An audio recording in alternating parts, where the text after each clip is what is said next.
શેરીબેન કયું ગામ? સાળીંડા.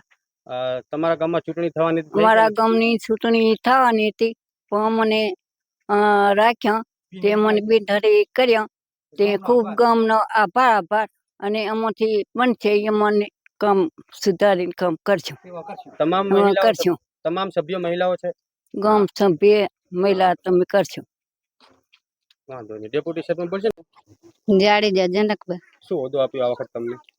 બસ અમને હોદ્દો ગામ બહુ સરસ આપ્યો છે. અમને ઉપસરપંચ રાખ્યા અને અમે ગામનું સારું કામ કરશું. બધી મહિલાઓ થઈ અને અમને બહુ સારું એમ કે હોદ્દો આપ્યો અને અમે સૌને સાહત રહીશું. આખી ગ્રામ સભામાં તમામ મહિલાઓ છે? હા, બધી મહિલાઓ છે. મહિલાઓ છે? અમે મહિલાઓ 9 છે. બધા બિનહરીફ છે? હા, બધા બિનહરીફ. પહેલી વખત ચૂંટણી થવા જઈ રહી હતી? હા, પહેલી વખત જ. અને ગામે બહુ સહાર આપ્યો, અમને સમર્થ આપ્યો. કેવા વિકાસના કામો કરશો? બસ સારું કરશું. ગામ લોકોની સમસ્યાઓ હલ કરશો? હા, બધું કરશું.